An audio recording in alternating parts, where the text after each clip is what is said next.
Welcome to the Math 1 lesson summary video for the task linear, exponential, or neither. This is a practice understanding task.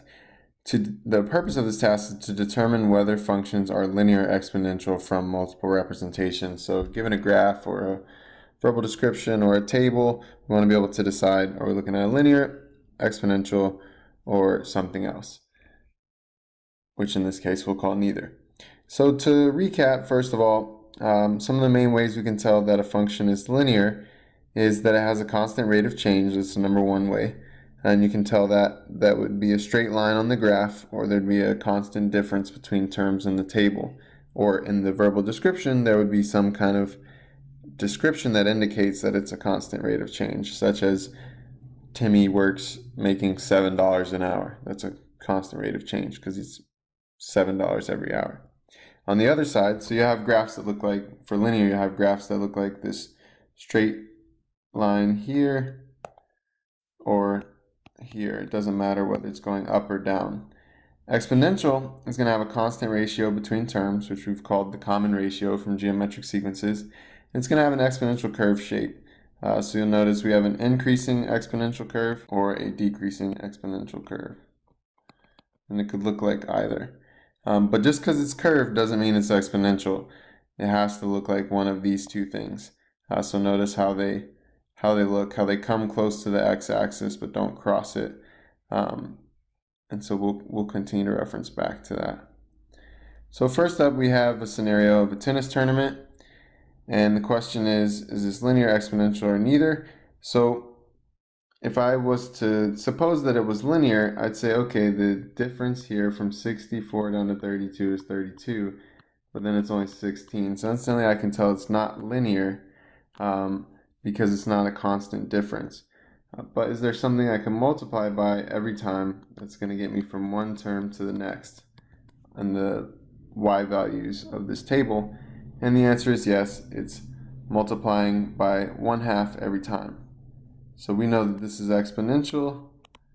The constant ratio is 1/2.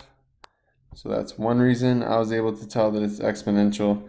And then I could also graph a table. I could create a graph of this table to see if it's going to have that exponential kind of curve. So I've graphed these points in Desmos, and it's not immediately obvious that it is going to have that exponential kind of curve, but if we continue it out, it becomes a little bit more apparent that it will have that type of shape. And in the context, it wouldn't make sense to keep going, but I could write a rule that's really going to indicate the shape. So using our knowledge from the previous unit, so we're starting at 64, we're multiplying by 1/2 every time, and you're not asked to do this for this task, I'm just doing this to show a visual point.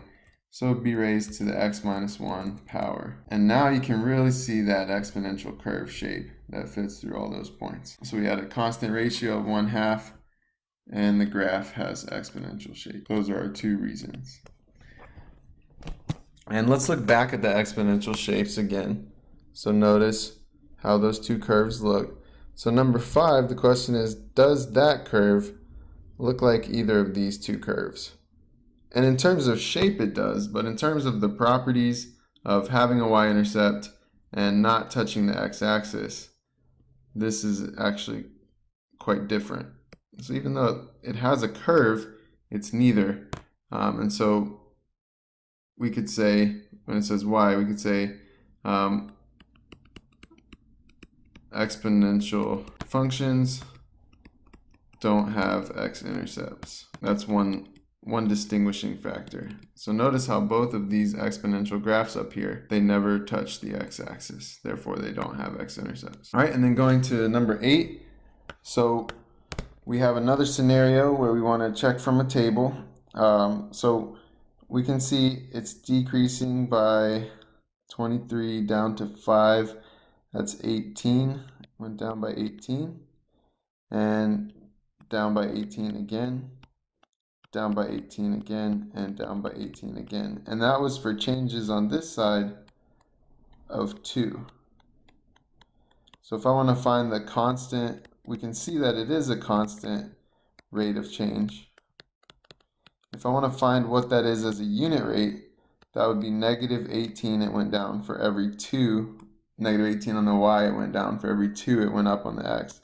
So that's a constant rate of change of negative 9. And so the only other way we'd be able to tell that it's linear is by looking at the graph. And so I've already pulled that up here. So we can see that those points are going to be connected by a straight line.